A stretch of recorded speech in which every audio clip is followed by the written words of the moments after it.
আচ্ছা, অনেক দিন থেকে কাশিটা হচ্ছে, ওষুধ খেলেও কমছে না, তাহলে এই ভিডিওটা কন্টিনিউ দেখো। চুটকিতে কাশি কমে যাবে। এই দেখো, একটা পাতা নিয়ে আমি কিন্তু পাতাটা পুড়াচ্ছি। আর এটা কি পাতা তোমরা যদি অবশ্য জানো কমেন্ট করো। আমাদের এখানে বলে এটাকে মনসা গাছের পাতা। গাছটার শরীরে থাকবে একদম কাটা কাটা, পাতাটা কিন্তু একদমই প্লেন।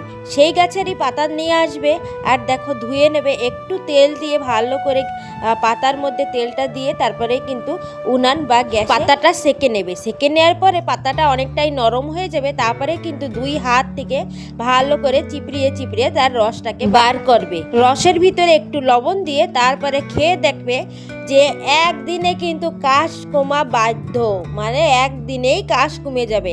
আমার মার জন্য কিন্তু আমি বানাচ্ছি সকালে উঠে। এটা হলো সকালে খালি পেটে খাওয়া লাগবে, তাহলে ভালো কাজ দেবে। তুমি কিন্তু ভরা পেটেও খেতে পারো, কিন্তু ওইটা একটু কম কাজ দেবে।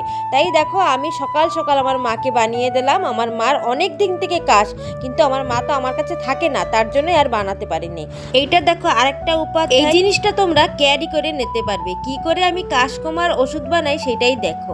এই যে ভালো করে কিন্তু কড়াইটা একদম গরম করে নিলাম, তারপরে দিয়ে দিলাম ঘি, তারপরে দিয়ে দিলাম আদা।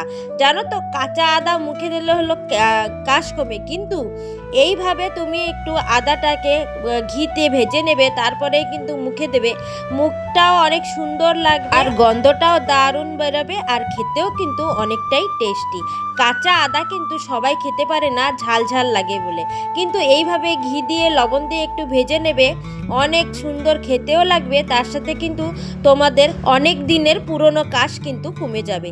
এইভাবে ভেজে কিন্তু একটা টিস্যু পেপারে নিয়ে তারপরে তোমরা ক্যারি করে যেখানে যাবে সেইখানেই কিন্তু মুখে এক একটা দিয়ে থাকবে। এইটা কিন্তু 2 দিন খেলেই তোমাদের পুরনো দিনের কাশ বা অনেক দিনের কাশ কিন্তু কমে যাবে। কে কে জানো এই পদ্ধতি অবশ্যই কিন্তু আমাকে কমেন্ট করে জানিও।